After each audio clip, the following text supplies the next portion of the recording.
اعوذ باللہ السمیع العلیم من الشیطان الرجیم من حمزہ ونفخہ ونفسہ بسم اللہ الرحمن الرحیم ربی یسر ولا تعسر وتمم بالخیر ربی زدنی علما وإن خفتم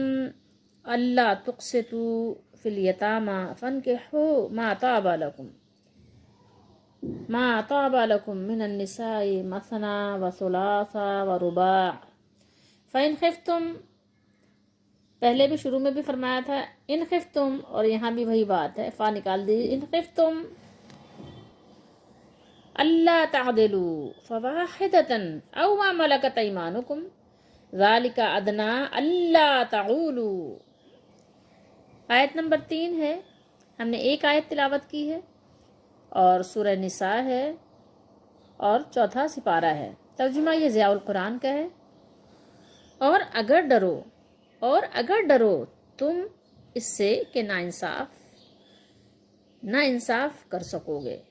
کیا کہ اگر تم انصاف نہیں کر سکو گے، ترجمہ تھوڑا سا مبہم سا لگ رہا ہے، یعنی کہ تم انصاف نہیں کر سکو گے، انصاف نہ کرنے کا اگر ڈر ہے آپ کو تو تم کیا کرو، یتیم بچوں کے معاملے میں یعنی ان کے ساتھ تم اچھا سلوک نہیں کر سکتے، بچیاں تمہارے پاس ہیں، تم ان کے ولی ہو لیکن سلوک اچھا نہیں ہے، اس بات کا خوف ہے، تو کیا ہوگا؟ فرمایا تو ان سے نکاح نہ کرو۔ یہ بات یہاں پر یہ آپ کو حدیث شریف سے اس کی وضاحت ملے گی،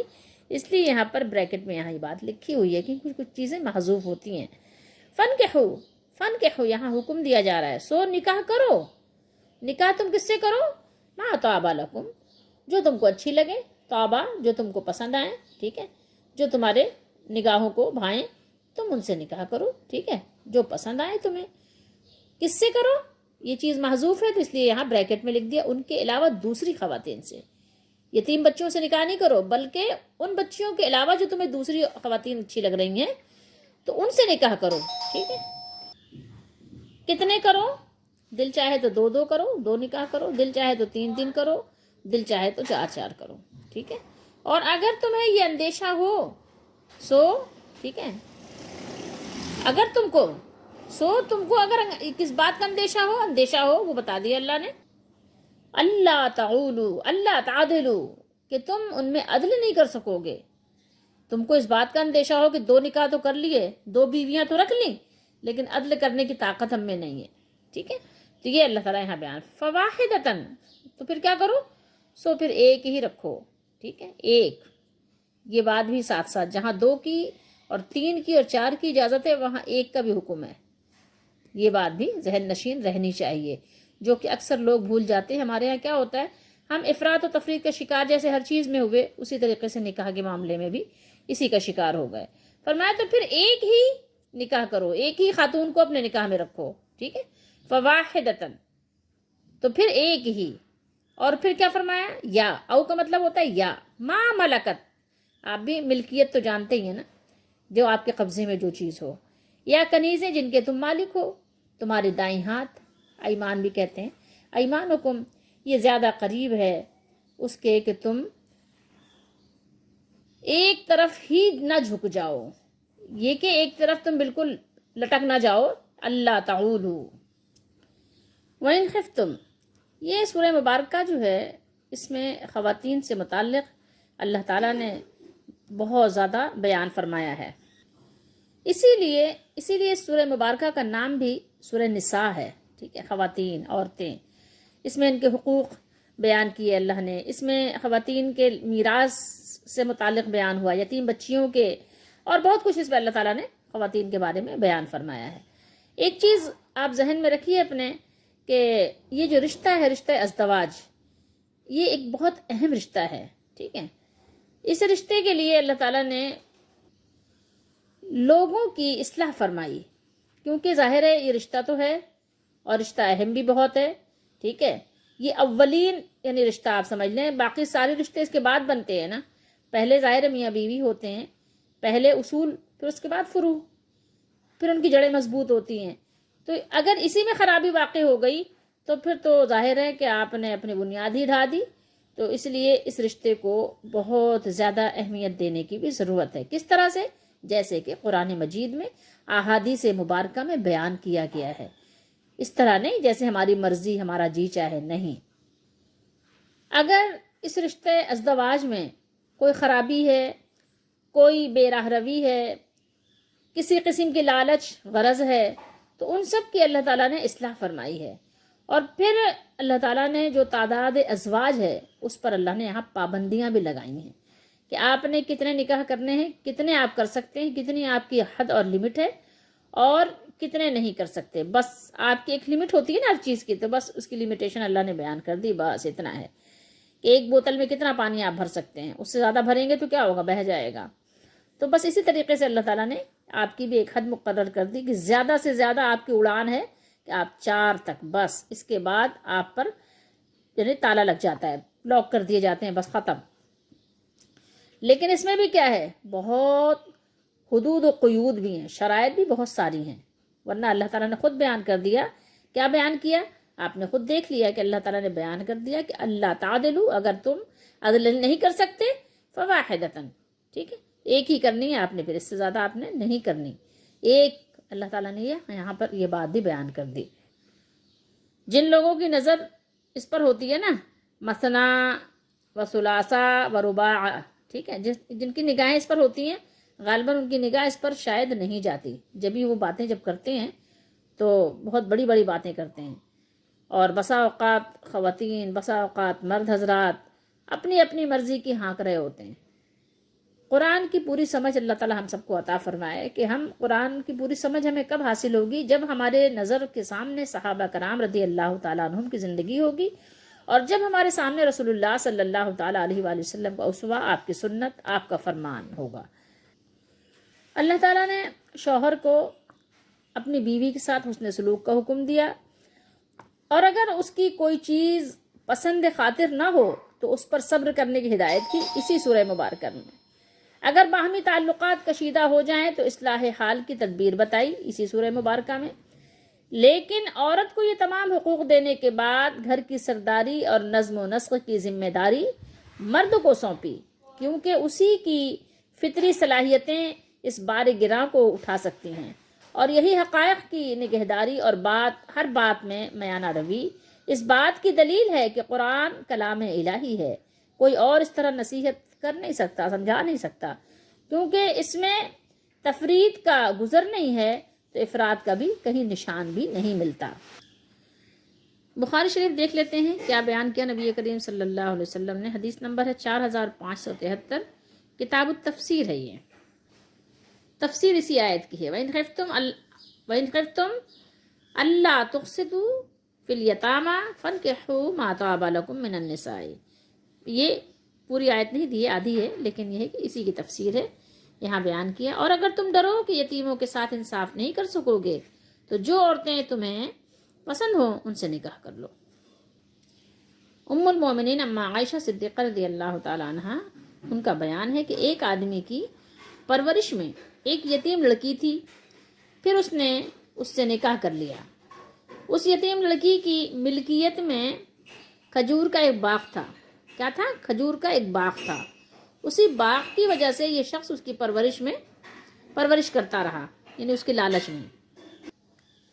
یہ جو باغ تھا، باغ کی وجہ سے اس کی پرورش کر رہا تھا، حالانکہ دل میں اس سے کوئی خاص لگاؤ نہیں تھا۔ اس سلسلے میں یہ آیت یعنی اتری، نازل ہوئی کہ اگر تمہیں اندیشہ ہو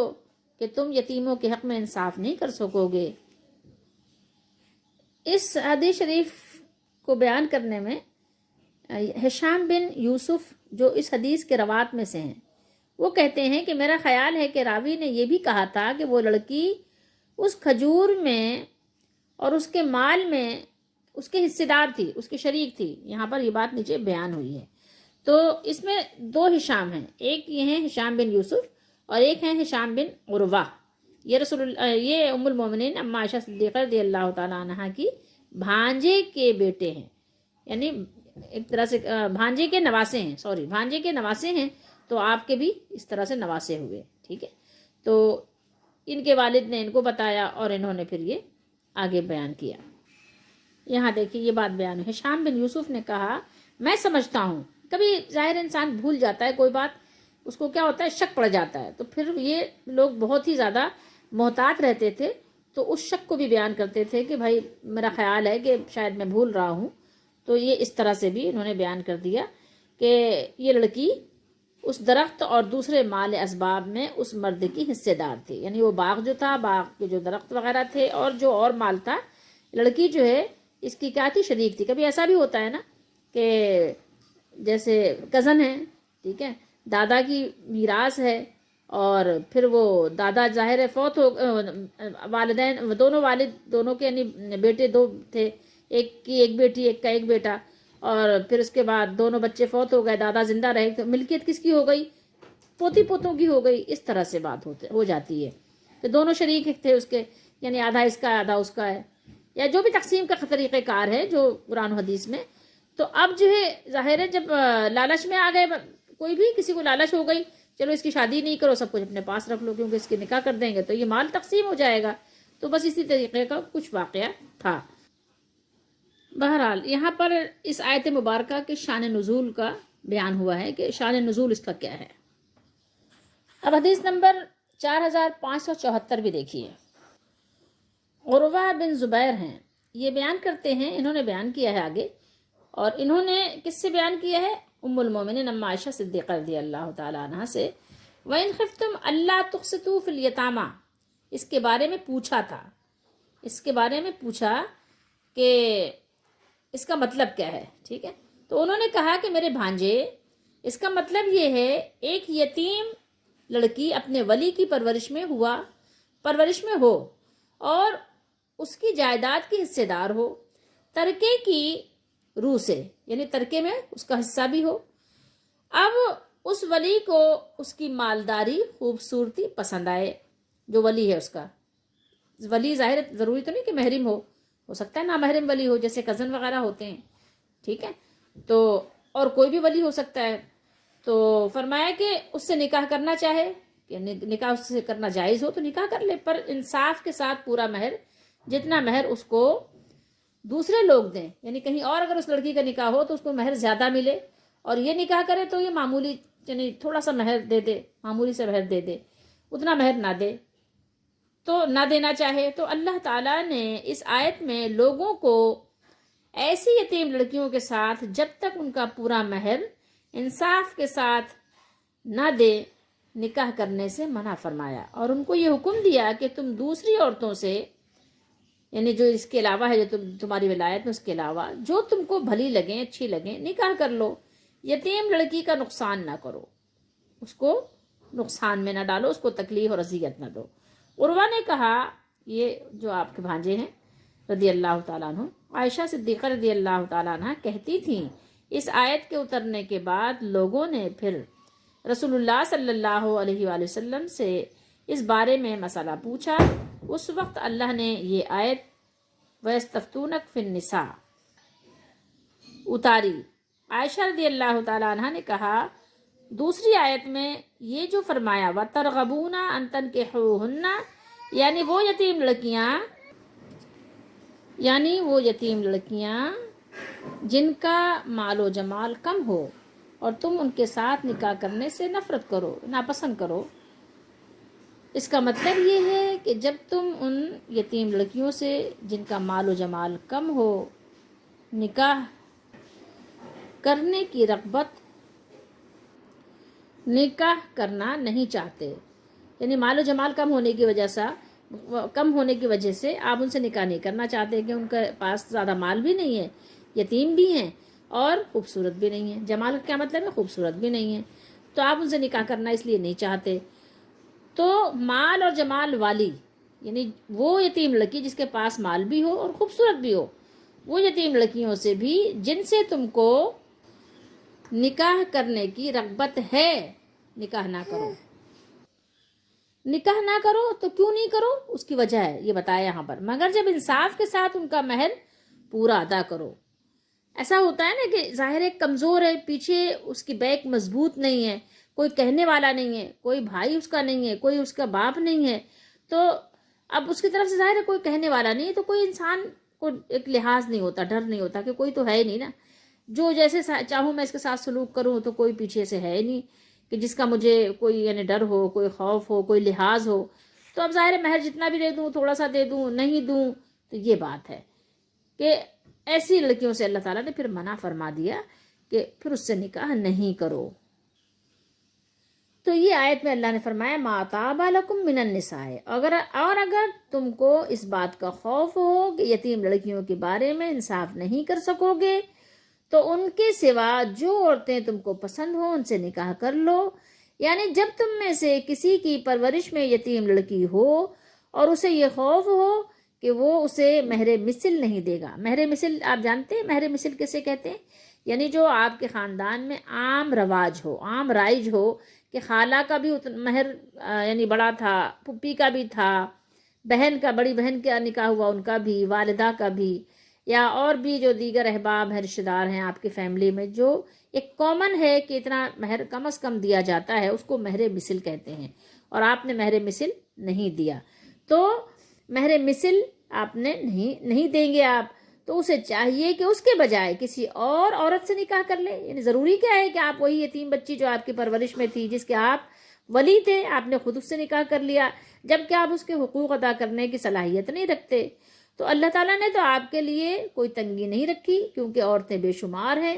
ٹھیک ہے، آپ جس سے چاہیں، جو آپ کو پسند آئے ان میں سے حدود و قیود کے ساتھ آپ نکاح کر لیں، تو اس میں کوئی آپ کے لیے پریشانی کی بات تو ہے نہیں کہ آپ کے لیے کوئی مجبوری ہے کہ اسی یتیم سے ہی کرنی ہے، آپ کو اسی کے ساتھ آپ کو شادی رچانی ہے، ایسا ضروری تو نہیں ہے۔ مثنا و ثلاث و رباع، اس کے بارے میں بھی قرآن مجید سے تھوڑی سی رہنمائی حاصل کرتے ہیں۔ آئیے دیکھتے ہیں سورہ فاطر میں کیا بیان کیا اللہ تعالیٰ نے۔ 22واں سپارہ ہے، سورہ فاطر ہے، اور یہ پہلی آیت ہے۔ اللہ تعالیٰ نے ارشاد فرمایا الحمدللہ فاطر السماوات والارض جاعل الملائکۃ رسلا اولی اجنحۃ مثنی و ثلاث و رباع یزید فی الخلق ما یشاء ان اللہ علی کل شیء قدیر۔ آیت نمبر 1۔ ترجمہ: اس اللہ کے لیے تمام تعریفیں سزاوار ہیں جو ابتداً آسمانوں اور زمین کا پیدا کرنے والا اور 2 3 4 پروں والے فرشتوں کو اپنا قاصد بنانے والا،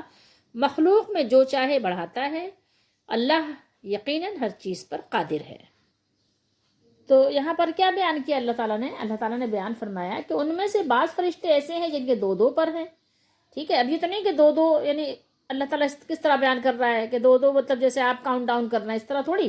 بیان کیا اللہ نے کہ یعنی کچھ فرشتے ایسے ہیں یا بعض فرشتے ایسے ہیں جن کے 2 پر ہیں، اور بعض کے ایسے ہیں کہ 3 پر بھی ہیں، ٹھیک ہے، اور بعض کے ایسے ہیں کہ 4 پر ہیں۔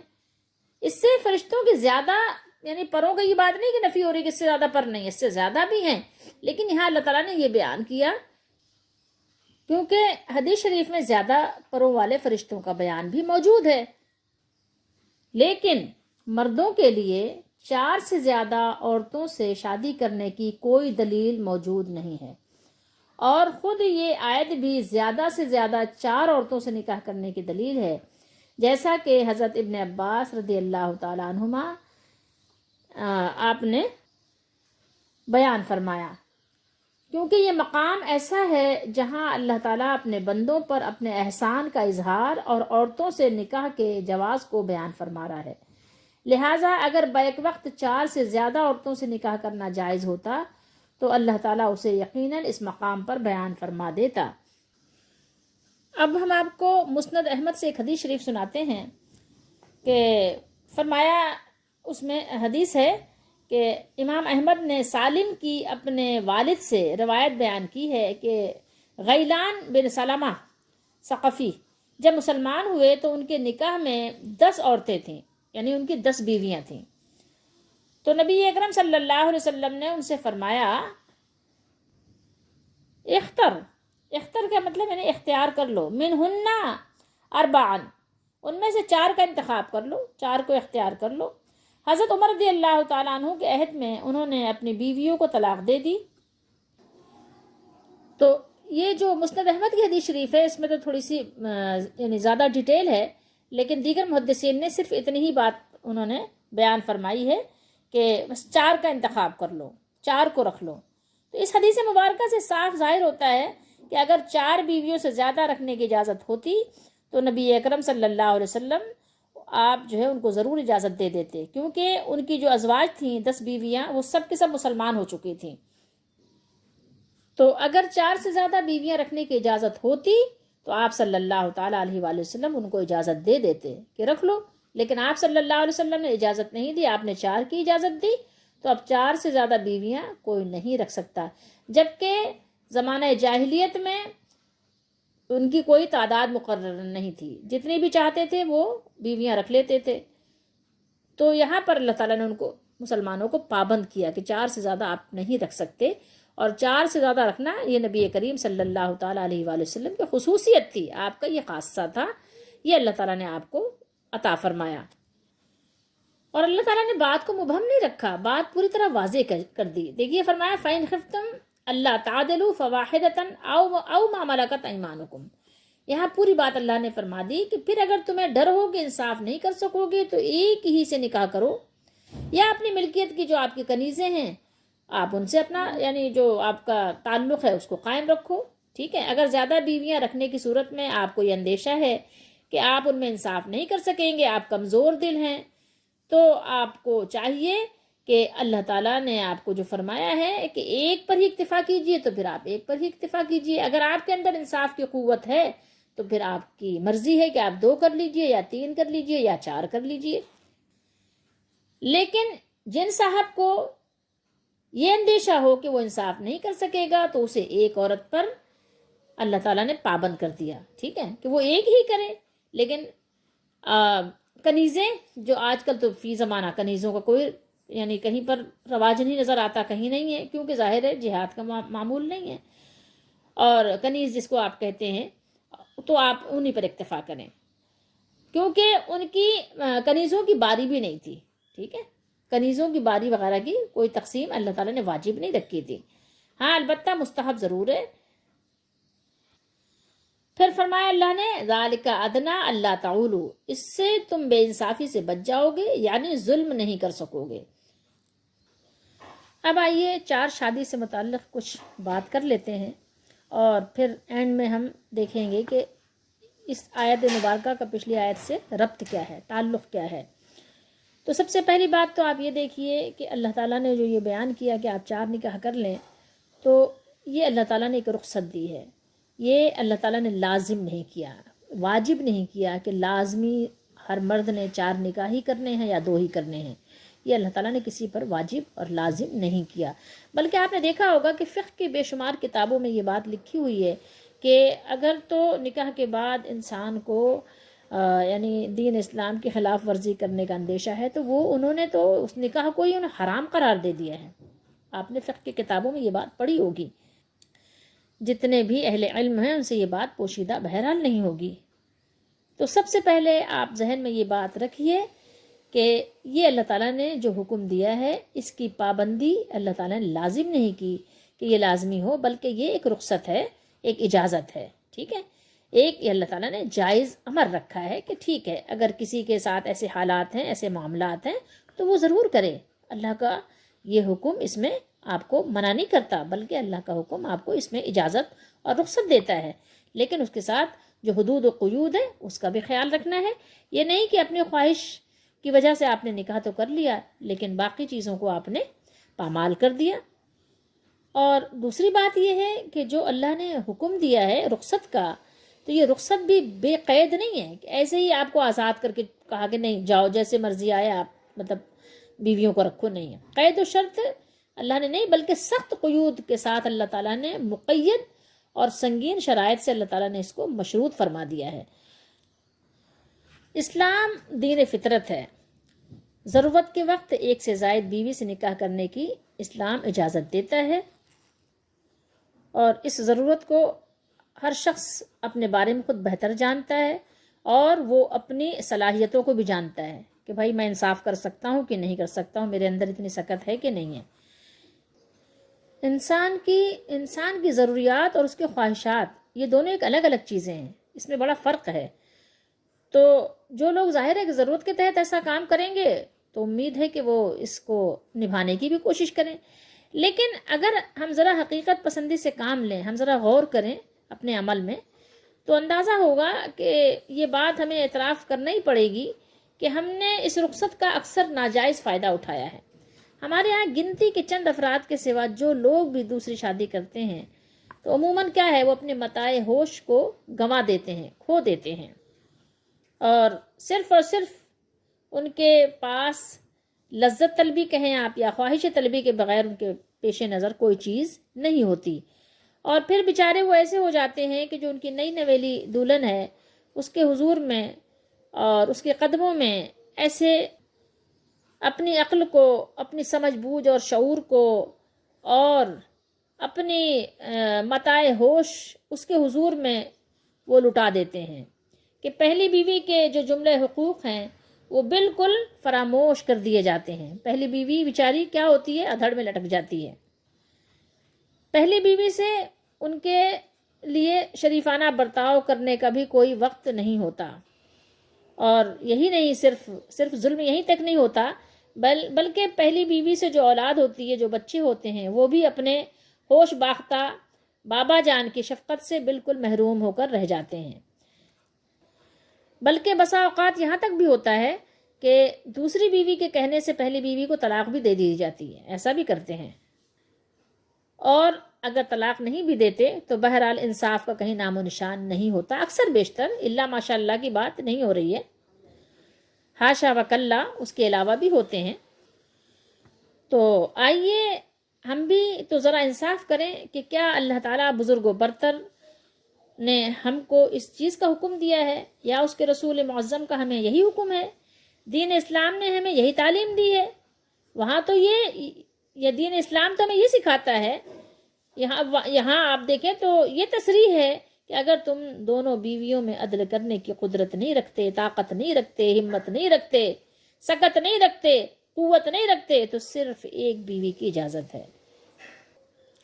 کاش، اے کاش مسلمان اپنی بدعملیوں سے اپنے پاکیزہ دین کو داغدار نہ کریں، اور اپنے جو ان کے پاس حسن عمل ہے، اپنے حسن عمل سے اسلام کی تعلیمات کی صداقت کو نمایاں کرنے کے بجائے اپنی کوتاہیوں اور خامیوں کے باعث طالبان حق اور متلاشیان ہدایت کو اس دین برحق سے نفرت نہ دلائیں، متنفر کرنے کی کوشش نہ کریں، متنفر کرنے کا سبب نہ بنیں۔ خیر، اب آئیے ہم دیکھتے ہیں کہ اس آیت مبارکہ کا پچھلی آیت مبارکہ سے کیا ربط ہے۔ اس سے پہلے آیت مبارکہ میں اللہ تعالیٰ نے یتیموں کے بارے میں بیان فرمایا تھا، ان کی حق تلفی کی ممانعت کی تھی کہ ان کی حق تلفی نہ ہو، کہ جو ان کے اولیاء ہیں ان کے اموال میں کیا کریں، خرد برد کریں اور حرام طریقے سے کھا ڈالیں، ان کا مال ہڑپ کر لیں۔ ان تمام چیزوں سے اللہ تعالیٰ نے منع فرمایا، روکا، کہ جس سے یتیموں کے مال کا نقصان ہو، ان کا مال ضائع اور تلف ہو۔ اب یہاں اس آیت مبارکہ میں اللہ تعالیٰ نے دوسرے عنوان سے اس حکم کا اعادہ کیا ہے، اس حکم کو دہرایا گیا ہے۔ اعادہ کا کیا مطلب ہے؟ سبق کو دہرانا، ریپیٹ کرنا، اور وہ یہ ہے کہ جن لوگوں کی ولایت میں، جن کے اختیار میں یتیم بچیاں ہوں، یتیم لڑکیاں ہیں، ان سے اس خیال سے نکاح نہ کریں کہ اپنے اختیار کی لڑکی ہے، اپنے قبضے کی یعنی بچی ہے، ہمارے قبضے میں ہے، ہمارے اختیار میں ہے، جتنا چاہیں گے مہر مقرر کر دیں گے، اور جو اموال ان کی ملک میں ہیں، جو مال ان کے پاس ہیں، وہ بھی اپنے قبضے میں آ جائیں گے، وہ بھی ہمارا ہی ہو جائے گا، سب پر ہمارا خود اپنا قبضہ ہو جائے گا۔ آپ غور کیجئے کہ قرآن مجید نے اس آیت مبارکہ میں صراحتاً صاف اور واضح طور پر بتلا دیا کہ یتیم کا مال قبضہ کرنے کا ہر ہیلہ اور بہانہ کیا ہے، وہ ناجائز ہے، اور اولیاء کا فرض ہے، ولی کی جمع اولیاء ہے، اولیاء کا فرض ہے کہ وہ دیانت داری سے، اللہ سے ڈرتے ہوئے ان کے حقوق کی کیا کریں، ان کی حقوق کی نگہدانی کریں، ان کے حقوق کا خیال رکھیں، نگہداشت کریں۔ اور بیان کیا اللہ تعالیٰ نے کہ اگر تم کو اس بات کا اندیشہ ہو کہ تم جو ہے ان یتیم بچیوں کے حقوق ادا نہیں کر سکتے، ان کا مہر نہیں دے سکتے، ان کی رعایت نہیں کر سکتے، کیونکہ ظاہر اب ان کا کوئی سرپرست تو ہے نہیں، ان کا والد تو ہے نہیں کہ جو ان کا ہر طرح سے ان کے یعنی حقوق کا خیال رکھے گا، سب کچھ دیکھے گا کہ بھائی کس جگہ اپنی بیٹی کا نکاح کریں کہ میری بیٹی جو ہے وہ اپنی زندگی کو بحسن خوبی نبھا سکے. تو اب جب کہ تمہاری اس میں ہے نگرانی میں بچیاں ہیں تو تمہاری پوری ذمہ داری بنتی ہے کہ تم ان کا خیال کرو. ایسا نہیں کرو کہ ان کے حسن کی وجہ سے، ان کی مال کی وجہ سے ان سے نکاح کر لیا، لیکن ان کو اپنے گھر کی لڑکیاں سمجھ کر پرائے گھر کی لڑکیوں کی طرح ان سے سلوک نہیں کیا کہ جو باہر سے لے کر آتے تو اس سے اچھا سلوک کرتے، اس کو اچھا مہر دیتے، طریقے کا ایک ڈھنگ کا مہر دیتے، ٹھیک ہے، اور ان کے دوسرے حقوق ویسے ہی ادا کرتے جو کہ ایک عام رواج ہے. لیکن تم تو اس کو یہ سمجھ کے کہ ظاہر ہے تو گھر کی کہتے ہیں نا گھر کی مرغی دال برابر کے ساتھ وہی والا معاملہ تم کرتے ہو. تو اللہ تعالیٰ نے اس آیت مبارکہ میں ان سب کو ایسا کرنے سے منع فرمایا کہ اگر یتیم لڑکیوں سے ان کے مہر اور ان کا نفقہ، ان کا خرچہ دینے میں تم انصاف نہیں کر سکتے تو ان کے علاوہ دوسری خواتین سے جو تمہیں پسند ہو نکاح کر لو، یا اب تم اپنی پسند کے حساب سے کر سکتے ہو. اور اس میں بھی یہ صورت بیان فرمائی کہ کچھ لوگ ایسے ہیں جو دو دو کرتے ہیں، اگر دو دو وہ پسند کرتے ہیں، انصاف کر سکتے ہیں تو وہ دو دو کر لیں، اور کچھ لوگ ایسے ہیں کہ جو تین تین کرنا پسند کرتے ہیں تو وہ تین تین کر لیں، اور کچھ ایسے ہیں کہ جو چار چار کرنا پسند کرتے ہیں تو وہ چار چار کر لیں. چلیے اب دیکھتے ہیں کہ یہ آیات مبارکہ جب یہ نازل ہوئی، شان نزول بھی ہم نے اس کا پڑھا اور ہم نے احادیث مبارکہ بھی اس کی روشنی میں دیکھی. تو یہ تو ٹھیک ہے کہ آپ نے کہا کہ جب یہ قرآن مجید نازل ہوا تو اس وقت کے احکامات ہیں، آپ کہہ سکتے ہیں، لیکن ایسا نہیں ہے. ٹھیک ہے، اب یہ تو ٹھیک ہے کہ اس وقت میں یہ کچھ رواج تھے، ان کا کچھ سماج تھا، سماج کے ان کے رواج تھے، اور آج بھی بہت کچھ ایسا ہے. کیا نہیں ہے ہمارے وقت میں ایسا بہت کچھ ہو رہا ہے، خواتین کے ساتھ ظلم و زیادتیاں ہو رہی ہیں، ایسا تو نہیں کہ نہیں ہو رہی ہیں. ہاں یہ بات بھی نہیں ہے کہ خواتین ظلم و زیادتی نہیں کر رہی ہیں، بس وہی ہمارا قانون یہ ہے کہ جس کی لاٹھی اس کے بھینس والا قانون چل رہا ہے. ہمارے یہاں قانون کوئی نہیں ہے، اللہ تعالیٰ کا قانون نہیں چل رہا ہے. تو بات تو یہاں پر ہو رہی ہے کہ یتیم بچیوں کے بارے میں آج بھی ایسی بہت سی مجبور خواتین ہوتی ہیں جن کا آپ دیکھتے ہیں کہ کوئی والی وارث نہیں ہے، ان کے ساتھ ظلم و زیادتی کرتے ہیں ایک کی صورت میں بھی. ضروری نہیں کہ دو بیویاں کر لیں تو ایک کے ساتھ ناانصافی ہو رہی ہے، ایک کے ساتھ انصاف ہو رہا ہے، نہیں، بلکہ بسا اوقات ایک بیوی کر کے لاتے ہیں تو اس کے ساتھ بھی لوگ انصاف نہیں کرتے. بہت سے معاملات میں انہیں بھی غور کرنا چاہیے اس آیت مبارکہ میں. اور اس کی وعیدیں بھی بہت زیادہ ہیں کہ جو لوگ انصاف نہیں کرتے تو وہ قیامت کے دن کس طرح آئیں گے. وہ آدھا جسم ان کا فالج زدہ ہوگا، اس طرح سے آئیں گے جو دو بیویاں رکھ کے نہیں کرتے. اور جو ویسے ناانصافی کرتے ہیں، اللہ کے نبی صلی اللہ علیہ وسلم نے بہت ڈرایا ہے، انصاف کرنے کا حکم دیا. عورتوں کے بارے میں فرمایا کہ اللہ سے ڈرنا، کہ اللہ کے نام پر تم نے ان کو حلال کیا ہے، یعنی اللہ تعالیٰ نے تمہارے لیے ان کو جائز کیا ہے نا، تو اسی اللہ تعالیٰ کی نافرمانی کرنے لگ جاؤ. تو ہمارے دور میں بھی جو لوگ ایسا کرتے ہیں ان کو بھی اپنے طرز عمل پر غور کرنا چاہیے. اور اس کے علاوہ کہ اگر تو وہ ایک بیوی کو بھی صحیح نہیں رکھ سکتے نا، کہ اگر وہ ایک بیوی رکھنے کے بعد اس کے ساتھ اس کا حق ادا نہیں کر سکتے، اس کے ساتھ انصاف نہیں کر سکتے، تو پھر اللہ تعالیٰ نے ان کو اس سے بھی منع کر دیا. 2 اور 3 اور 4 اس تو بعد کی بات ہے، پہلے ایک کو دیکھ لیجئے کہ ایک کے ساتھ آپ انصاف کر سکتے ہیں. اللہ کے نبی صلی اللہ علیہ وسلم نے ارشاد فرمایا، بخاری شریف میں ہے، حدیث نمبر ہے 5066. اللہ کے نبی صلی اللہ تعالیٰ علیہ وآلہ وسلم نے ارشاد فرمایا، یا معاشر الشباب من استطاع منکم الباءۃ فلیتزوج فإنہ اغض للبصر وأحسن للفرج ومن لم يستطع فعليه بالصوم فإنه له وجاء. حضرت عبداللہ بن مسعود رضی اللہ تعالیٰ عنہ نے بیان کیا کہ ہم نبی کریم صلی اللہ علیہ وسلم کے زمانے میں نوجوان تھے اور ہمیں کوئی چیز میسر نہیں تھی. رسول اللہ صلی اللہ علیہ وسلم نے ہم سے بیان فرمایا کہ نوجوانوں کی جماعت تم میں سے جسے بھی نکاح کرنے کے لیے مالی طاقت ہو اسے نکاح کر لینا چاہیے، کیونکہ یہ نظر کو نیچی رکھنے والا اور آپ کی جو ہے پاک دامنی کی حفاظت کرنے والا عمل ہے. اور جو کوئی نکاح کی بوجہ غربت، یعنی اس کے پاس کچھ ہو ہی نہیں، طاقت نہ ہو، ٹھیک ہے، تو وہ کیا کرے، جو اس کی یعنی نہیں رکھتا، استطاعت نہیں رکھتا، تو وہ کیا کرے. فرمایا اسے چاہیے کہ روزہ رکھے، کیونکہ روزہ اس کی جو یعنی جو اس کی طلب ہے یعنی اس کو ختم کر دے گا.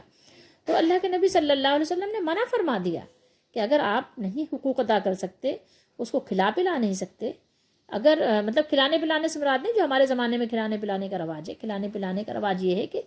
اس کو یعنی ہر روز کے دن کی روٹی جس سے وہ اس کا پیٹ بھر جائے، اور اتنا کپڑا کہ جس سے اس کا جسم ڈھک جائے، اور ایسی رہائش کہ جس سے یعنی اس کی جو ہے پردہ پوشی قائم رہے، کہ اس کے یعنی چار دیواری کے اندر ہو۔ ہمارے یہاں تو بہت لمبے چوڑے تقاضے ہیں، ایک بیوی کے حقوق انسان نہیں ادا کر سکتا۔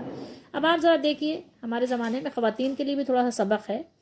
سبق کیا ہے خواتین کے لیے بھی؟ یہ بات بھی رہ نہ جائے، کیونکہ لوگ پھر کیا کرتے ہیں، ایک رخ دیکھتے ہیں دوسرا رخ چھوڑ دیتے ہیں، اور پھر اسی کو لے کر آگ لاتے ہیں۔ ایسا نہیں کرنا چاہیے۔ ہمارے یہاں خواتین کے اتنے لمبے چوڑے مطالبات ہیں۔ آپ بتائیے صحابہ کرام کے زمانے میں اتنا گھومنا پھرنا تھا کہ یہاں گھمانے لے جاؤ، وہاں لے جاؤ، وہ 2 نکاح بھی کر لیں، 3 بھی کر لیں، 4 بھی کر لیں، کچھ فرق پڑنے کا نہیں تھا۔ خواتین صابر شاکر تھیں، مل گیا تو کھا لیا، نہیں ملا تو آرام سے بیٹھی ہوئی ہیں، ذکر فکر میں مشغول ہیں، دین کی تبلیغ میں مشغول ہیں، کلام الہی سیکھ رہی ہیں، سکھا رہی ہیں، ٹھیک ہے، رسول اللہ صلی اللہ علیہ وسلم پر جان فدا کرنے کے لیے تیار ہیں، دین اسلام کے لیے قربانیاں دینے کے لیے تیار ہیں۔ ان کا تو یعنی سامنے مقصد بہت بڑا تھا۔ ہمارے یہاں کی طرح تھوڑی کہ اتنا بس کھانے کی بھی حوث ہے تو حوث ہے، مطلب کھانے پینے کی جو ہے وہ ہے، پہننے اوڑھنے کی جو ہے وہ ہے، سجانے بنا جانے کی بھی بہت زیادہ ہے۔ بتائیے کیا ان کے زمانے میں ایسا تھا کیا؟ نکاح کر لیا، فرصت، ایک جوڑا ہوا تو دے دیا، نہیں ہوا تو کوئی بات نہیں۔ پر یہ تھا ان کے یہاں کہ رہنے کے لیے ایک جھوپڑی ہے، ٹھیک ہے، کافی ہے، اس پر وہ راضی ہوتی تھی خواتین۔ ہمارے یہاں کی طرح تھوڑے، ہمارے ایک کا رکھنا اتنا مشکل بن گیا ہے۔ تو بھائی اس دور میں جو 2-3 کرے گا وہ اپنے یعنی اپنی جان کو یعنی کہنا چاہیے کہ اس میں ڈالے گا، ایک خلجان میں۔ بہرحال جو اللہ تعالیٰ کا حکم ہے وہ اپنی جگہ ہے، برحق ہے، لیکن یہ ہے کہ دیکھنا پڑتا ہے کہ آپ نے بھی اپنا دین ایمان بھی بچانا ہے۔ مطلب ایسے طریقے کو اختیار کرو جس سے آپ کا دین ایمان محفوظ رہے، حفاظت رہے اس کی، کہیں ایسا نہ ہو کہ انہیں سب شغل میں لگ کے اور پھر آپ ایسا مصروف ہو گئے اور اس کی بھی خواہشات پوری کرنے میں، اس کی بھی خواہشات پوری کرنے میں پتہ چلا آپ تو بس آپ کا تو دنیا اور آخرت میں دونوں جگہ بیڑا غرق ہو گیا۔ تو یہ سب چیزیں بھی ان کا بھی خیال رکھنا بہت ضروری ہے۔ کچھ خواتین ایسی ہوتی ہیں جن کے آرٹیکلز آ رہے ہوتے ہیں کہ بیوہ ہیں یا طلاق والی ہیں، تو وہ بھی اس طرح کے بیانات دے رہے ہوتے ہیں کہ مردوں کو لازمی طور پر ضرور جو ہے 2 شادی کرنی چاہیے، 3 کرنی چاہیے، 4 کرنی چاہیے۔ مطلب یعنی وہی بات ہے، افراط و تفریط۔ بھائی ہر ایک کو اپنے حال پر چھوڑ دو، اس کے حساب سے اس کو کام کرنے دو۔ اب یہ تو نہیں نا کہ زبردستی کسی کو کوئی بات مسلط کرنا ہے۔ اللہ کا حکم کافی ہے، اللہ کا حکم ہمارے لیے کافی ہے۔ تو یہاں پر آپ نے اللہ کے حکم کے مطابق آپ کو کام کرنا ہے۔ اللہ تعالیٰ نے آپ کو حکم بھی دیا ہے، لیکن اللہ تعالیٰ نے آپ کو لازم بھی نہیں کیا، واجب بھی نہیں کیا کہ نہیں کرو گے تو جناب گناہ گار ہوگے۔ اگر کوئی مرد کسی بیوہ خاتون سے شادی نہیں کرتا تو وہ گناہ گار تو نہیں ہوگا، اگر کسی طلاق یافتہ عورت سے شادی نہیں کرتا تو گناہ گار تو نہیں ہوگا کہ نہیں وہ تو گناہ گار ہو گیا، گناہ گار کیوں ہوگا؟ اور اگر کسی مرد کی عادت ہی خراب ہے تو وہ 4 کرنے کے بعد بھی اس کی نگاہیں اٹھیں گی۔ اگر نگاہیں اٹھنے کی بات ہے تو 4 کے بعد بھی کون یہ اس بات کی جو ہے ضمانت دے گا کہ نہیں اب وہ جو ہے بالکل پارسا ہو جائے گا؟ بھائی یہ تو انسان کے اپنے دل کی تقوی کی بات ہے۔ جو تقوی والے ہیں وہ 1 کے بعد بھی نگاہ نہیں اٹھاتے، ٹھیک ہے، وہ 1 سے ہی آسودہ اللہ ان کو کر دیتا ہے۔ تو بات یہ ہے کہ اللہ تعالیٰ ہم سب کو سمجھنے کی توفیق دے کہ یہاں آپ کی ضرورت اور آپ کے وقت اور آپ کے جو معمولات ہیں اس کے حساب سے معاملہ ہے۔ کہ ایک کے بھی کرنے کو منع کر دیا کہ اگر 1 رکھنے کی طاقت نہیں تو آپ 1 بھی نہیں کرو، روزے رکھو۔ 1 کرنے کی طاقت نہیں تو کیا کرو، روزے رکھو۔ یہ حدیث شریف میں صاف واضح طور پر موجود ہے، یہ اللہ کے نبی نے بیان کر دیا۔ اور پھر کیا ہے، پھر حیا کی چادر رکھی ہے، پردہ کرو۔ عورتیں نہیں کرتی تو نہیں کریں، آپ ایسی جگہ مت جاؤ جہاں پہ عورتوں کا جمگھٹا ہے۔ آج کل ہمارے یہاں جو شادیاں ہو رہی ہیں تو وہ بھی ایک بہت بڑی فتنہ گاہ ہیں۔ شادی ہال، شادی والے مقامات، شادی والی جگہیں وہ ایک فتنے کا گڑھ ہیں۔ آپ یہ نہ سمجھیں کہ وہ کوئی ایسی معمولی جگہیں ہیں، معمولی جگہیں نہیں ہیں۔ وہاں جو کچھ ہو رہا ہے تو کبھی مجھے خیال آتا ہے کہ اگر صحابہ کرام رضی اللہ تعالیٰ عنہم آ جائیں تو وہ ظاہر ہے کہ سوچنے پر مجبور ہو جائیں گے یقیناً کہ یہ کون لوگ ہیں، یہ کلمہ بھی پڑھتے ہیں اور یہ عاشق رسول ہونے کے دعوے بھی کرتے ہیں اور یہ بہت بڑے جلوس بھی نکال لیتے ہیں عشق کے نام پر اور پتہ نہیں کس کس نام پر، اور ان کا عمل تو ذرا دیکھو، یہ ہیں کون آخر، یہ کون سی مخلوق ہے، کس طرح کی مخلوق ہے۔ ایک وہ تھے کہ وہ سب کچھ اللہ اس کے رسول کے نام پر لٹا دینے کو تیار تھے، ایک یہ ہیں کہ کچھ ماننے کو تیار نہیں ہے اور اپنے آپ کو یعنی بڑے بڑے دعوے کر رہے ہیں۔ تو ذرا سوچیے، خواتین و حضرات سب کے لیے سوچنے کا وقت اور مقام ہے کہ وہ سوچے تو صحیح۔ آپ کی اتنی بڑی لمبی فہرست ہے خواہشوں کی کہ انسان پورا کرتے کرتے وہ تو اس کے بال سفید ہو جائیں گے، وہ بوڑھا ہو جائے گا۔ اس کی ہڈیاں کمزور ہو جائیں گی، انسان نہیں پورا کر سکتا، اتنی لمبی فہرست ہے، لازمی طور پر وہ ناجائز میں پڑ جائے گا، حلال حرام کی تمیز کھو دے گا، اس کو یہ اس بات کی پرواہ نہیں ہوگی کہ یہ حلال آ رہا ہے کہ حرام آ رہا ہے، بس اس کو یہ ہوگی کہ بھائی پیسہ آ رہا ہے، بس جو ہمارے زمانے میں آپ کو نظر آ رہا ہے کہ بس کوئی رشوت، کوئی سود، کوئی مطلب یہ کہ بینک میں رکھ کے اس کا جو ہے کھا رہا ہے، کوئی کسی طریقے سے، کوئی فراڈ کر کے، کوئی فریب کر کے، کوئی دھوکہ دے کے، کوئی ملاوٹ کر کے، کوئی کسی طریقے سے، کوئی کسی طریقے سے، پیچھے اس کی وجہ آپ دیکھیں گے تو گھر والے ہی ہوتے ہیں، اور گھر والوں کی وجہ سے اس کی ظاہر خواہشات خود بھی ایک لمبی ہو جاتی کہ میری بیوی بچوں کے پاس یہ بھی ہو اور یہ بھی ہو اور یہ بھی ہو، اور کائے کو وہ ہو، ظاہر ہے کہ وہ اچیو ہی نہیں کر پاتا، اتنی اس کی یعنی اونچی اڑان ہے تو وہاں تک وہ اس کی پرواز جا ہی نہیں پاتی، اسی چکر میں انسان کرتے کرتے کرتے دنیا سے چلا جاتا ہے۔ اللہ تعالیٰ ہم سب کو سمجھنے کی توفیق دے، ہمارے اور آپ کے لیے عافیت اسی میں ہے کہ ہم سنت کے مطابق زندگی گزاریں، رسول اللہ صلی اللہ علیہ وسلم کی زندگی دیکھیں، صحابہ کرام کی زندگی دیکھیں، جب تک کہ گھر کے سب افراد ایک جیسے نہیں ہوں گے، جب تک کہ آپ کی زندگی وہ نہ پرسکون ہوگی، نہ خوبصورت ہوگی، نہ جنت کا گہوارہ ہوگی، نہیں ہو سکتی جب تک کہ گھر کے سب افراد تعاون نہیں کریں گے۔ اور اس کا بہت بڑا حصہ مردوں پر بھی جاتا ہے کہ مرد جو اتنے کمزور دل ہو گئے، عورتوں کی ہر بات مان لیتے ہیں، ان کی دلجوئی کرنے کی وجہ سے ہر بات مان لیتے ہیں، جائز ہے تو مان لی، ناجائز ہے تو مان لی، تو یہ ان کی وجہ سے بہت زیادہ خرابیاں پیدا ہو رہی ہیں۔ بیویاں کیا ہوتی ہیں پھر وہ قابو ہی میں نہیں آتی، وہ ہتے سے اکھڑ جاتی ہیں، بس پھر وہ اپنی ہی منواتی ہیں اور پھر مانتی نہیں ہیں وہ، یہ خواتین کی عادت ہوتی ہے، تھوڑا سا ان پر روب ضرور ہونا چاہیے۔ اللہ تعالیٰ ہم سب کو دین کی سمجھ عطا فرمائے، قرآن و سنت کے مطابق اپنی زندگی کو بنانے کی توفیق دے، اور اللہ کے احکامات پر پوری نظر رکھنے کی توفیق دے، اور یہ بھی غور کرنے کی توفیق دے کہ اس میں سنت طریقہ کیا ہے، صحابہ کرام کا عمل کیا ہے، اور زبردستی نہیں ہے اس میں کوئی۔ یہ جان لیجئے کہ زبردستی، کچھ لوگ کہتے ہیں ڈنڈے کے زور پر زبردستی شادی کروانے، وہ بھی نہیں ہے کہ ڈنڈے کے زور پہ آپ دوسری شادی کروائیں گے، کیوں کروائیں گے بھائی؟ آپ ڈنڈے کے زور پہ آپ نے کروا دیا، پھر انصاف کون کروائے گا؟ کوئی ایسا حاکم ہے کیا جو ڈنڈے کے زور پہ انصاف بھی کروائے؟ ڈنڈے کے زور پہ آپ نے نکاح تو کروا دیا، لیکن ڈنڈے کے زور پر جو اس کی دوسری جو بیوی ہے اس کے ساتھ جو ہے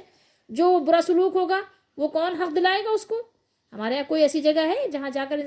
انسان جو ہے اپنا حق اصول کرنے کے لیے کوئی مطالبہ دائر کر سکے؟ کوئی ایسی جگہ نہیں ہے، تو پھر خواہ مخواہ ایسی باتیں بلا وجہ آپ قرآن و حدیث کی روشنی میں بات کریں۔ نبی کریم صلی اللہ علیہ وسلم نے کسی کو پابند نہیں کیا کہ تم لازمی جاؤ دوسری شادی کرو، کسی کو آپ نے پابند نہیں کیا۔ جب نبی علیہ السلام نے نہیں کیا تو پھر کون ہوتا ہے دوسرا پابند کرنے والا؟ اللہ تعالیٰ ہم سب کو سمجھ عطا فرمائے۔